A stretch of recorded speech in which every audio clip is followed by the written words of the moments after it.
तो इंडिया में एनिमे का क्रेज कुछ ज्यादा ही बढ़ गया है और काफी सारे लोग ऐसी एनिमे सर्च करते हैं जिसमें जबरदस्त फाइट सीन हो, एक बढ़िया स्टोरी लाइन के साथ और साथ ही साथ हिंदी डब में अवेलेबल हो। तो आज मैं तुम्हें बताने वाला हूँ ऐसी 5 बेस्ट ओवर पावर्ड एनिमे जो हिंदी डब में अवेलेबल है। तो वीडियो को पूरा जरूर देखना जिससे तुम कोई ऐसी एनिमे मिस ना कर दो जिसे तुम अभी ढूंढ रहे हो। सो हेलो गाइस, मेरा नाम है संदीप और मैं अपने चैनल एनिमे हाजमे पर वेलकम करता हूँ। तो बिना किसी बकवास के चलिए शुरू करते हैं।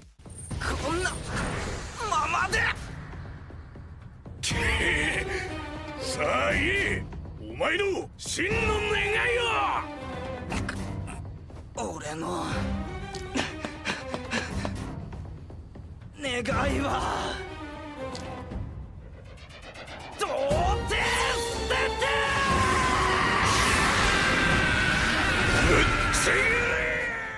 नंबर 5 पे है बुचिगिरी आराजिन, जो इस एनिमे का मेन कैरेक्टर है जिसे लड़ाई झगड़े में बिल्कुल भी इंटरेस्ट नहीं है। उसे बस अपनी लाइफ में एक क्यूट सी लड़की चाहिए और एक दिन उसका ट्रांसफर एक ऐसे स्कूल में हो जाता है जो गैंगस्टर से भरा हुआ है और जहां उसकी पूरी क्लास में सिर्फ एक लड़की है। उस लड़की का नाम माहोरो होता है जिसे आराजिन पसंद करने लगता है। बट स्टोरी में ट्विस्ट जब आता है जब एक दिन गलती से एक सैन्य नाम का जिन उसकी बॉडी से मर्ज हो जाता है। माहोरो को इम्प्रेस करने के लिए आराजिन कुछ भी कर सकता है। स्टोरी में मजा और भी बढ़ जाता है जब कहानी में इचिया नाम का एक दूसरा जिन रिवील होता है जो उसी के फ्रेंड माताकारा से मर्ज हो जाता है और इचिया का एक ही गोल है, सेन्या नाम के जिन को हराना। अब स्टोरी में आगे क्या होगा उसके लिए तुम्हें ये एनिमे देखना होगा। एनिमे कॉमेडी और एक्शन सीन से भरा हुआ है और तुम इस एनिमे को देखते टाइम बिल्कुल बोर नहीं होने वाले।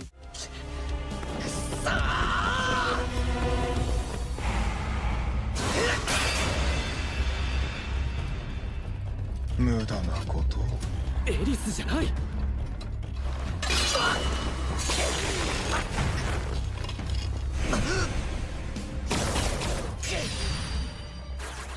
नंबर 4 पे है बर्जर्क ऑफ ग्लूटनी, एक ऐसा एनिमे जिसमें एमसी को बचपन से ही अपने स्किल के ट्रू पावर के बारे में पता नहीं होता और बचपन से ही उसे बस यही लगता था कि इस स्किल की वजह से उसे हमेशा बहुत ज्यादा भूख लगती है और वो अपनी इस भूख की वजह से हमेशा परेशान रहता है। होली नाइट्स भी उसकी इस स्किल की वजह से उसके साथ हमेशा बहुत ही बुरा व्यवहार करते हैं। बट एक दिन एमसी की यूनिक स्किल एक्टिवेट हो जाती है जब वो अपने आप को बचाने के लिए एक चोर को जान से मार देता है और उसे पता चलता है कि इस स्किल की वजह से वो जिसे भी मारता है उसकी सारी पावर और स्किल उसे मिल जाती है। अपनी इस स्किल के ट्रू पोटेंशियल को जानने के लिए एमसी एक ग्रीड नाम के सोर्ड को अपना पार्टनर बनाता है और उससे बात करके रात में मॉन्स्टर को मारता है जिससे वो अपनी स्किल के लेवल को बढ़ा सकता है। बट ऐसा करने से उसकी भूख पहले से ज्यादा बढ़ जाती है और अगर उसने अपनी इस भूख को शांत नहीं किया तो वो पागल भी हो सकता है। अगर तुम्हें 0 to हीरो वाली एनिमे पसंद है तो ये एनिमे तुम्हारे लिए है। ただのみっともないやつなんだ。だからせめて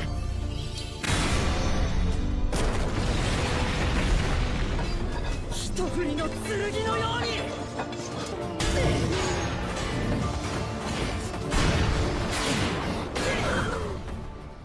नंबर 3 पे है Wistoria wand and sword. Will Serfort इस एनिमे का मेन प्रोटैगनिस्ट जो एक ऐसी एकेडमी में है जहां मैजिक ही सब कुछ है, पर वो एक सिंपल सा मैजिक भी नहीं कर सकता, लेकिन उसकी फिजिकल एबिलिटी और उसकी मैजिकल स्वॉर्ड उसे बाकी लोगों से अलग बनाती है। विल मागिया वेंडर बनना चाहता है जो बहुत ही पावरफुल लोग होते हैं और विजट टावर के टॉप पे रहते हैं। बचपन में विल की दोस्त अल्फारिया और विल दोनों ने एक दूसरे से प्रॉमिस किया था कि वो एक दिन विजट टावर के टॉप पे पहुंचेंगे। बट अल्फारिया मैजिक में स्टार्टिंग से ही बहुत अच्छी होती है, इसलिए विल से पहले ही विजट टावर के टॉप पे पहुंच जाती है और विल भी किसी भी हालत में वहां तक पहुंचना चाहता है। क्या विल अपनी दोस्त से किया हुआ प्रॉमिस पूरा कर पाता है या नहीं, वो तुम्हें एनिमे में पता चलेगा। इस एनिमे के फाइट सीन बहुत ही जबरदस्त हैं और स्टोरी की पेसिंग भी बहुत बढ़िया है, तो तुम इस एनिमे को बिंज वॉच में ही खत्म कर दोगे।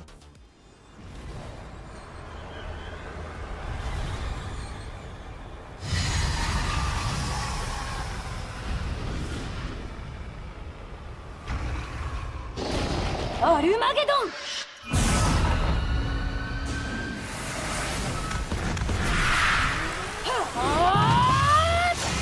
नंबर 2 पे है सांग्रीला फ्रंटियर। इस एनिमे का एमसी एक हाई स्कूल स्टूडेंट है जो ट्रैश गेम्स का गॉड है और गेमिंग वर्ल्ड में उसे सुनराकू के नाम से जाना जाता है। ट्रैश गेम्स वो गेम्स होती हैं जो अनबैलेंस्ड और बहुत ही बग्स से भरी होती है, जिसकी वजह से ऐसी गेम्स को खेलना बहुत ही ज्यादा मुश्किल हो जाता है। बट सुनराकू को इस तरह की गेम्स खेलना बहुत ही पसंद है और वो सिर्फ इन गेम्स को खेलता ही नहीं है बल्कि बहुत सारे ग्लिचेस होने के बावजूद इन ट्रैश गेम्स को कंप्लीट भी करता है। इस तरह के हार्ड गेम्स को खेलते खेलते सुनराकू बहुत ही ज्यादा एक्सपर्ट एक्सपर्ट हो जाता है और ये सारी गेम्स उसे इजी लगने लगती है। इसलिए एक दिन वो एक ऐसी गॉड लेवल की गेम को खेलने के लिए रेडी हो जाता है जिसमें बिल्कुल भी बग्स नहीं है और जिसमें बॉस को हराना और गेम की मिस्ट्री को सॉल्व करना बहुत ही ज्यादा मुश्किल है। इस गेम में 30 मिलियन से भी ज्यादा प्लेयर हैं और सुनराकू जैसे ही इस गेम में एंटर करता है कुछ ही देर में उसका सामना एक बहुत ही पावरफुल मॉन्स्टर से होता है। इस गेम के अंदर सुनराकू से पहले किसी ने उस मॉन्स्टर को नहीं देखा था और उस मॉन्स्टर के सामने खड़े रहना भी बहुत मुश्किल है, बट सुनराकू थोड़ी देर तक उसके सामने टिक पाता है, बट उसके बाद वो मॉन्स्टर गायब हो जाता है और तब सुनराकू डिसाइड कर लेता है कि वो एक दिन इस मॉन्स्टर को हरा के रहेगा। इस एनिमे में तुम्हें एक जबरदस्त एनिमेशन के साथ टॉप लेवल की फाइट सीन देखने को मिलेंगे, तो इस एनिमे को एक बार जरूर ट्राई करना।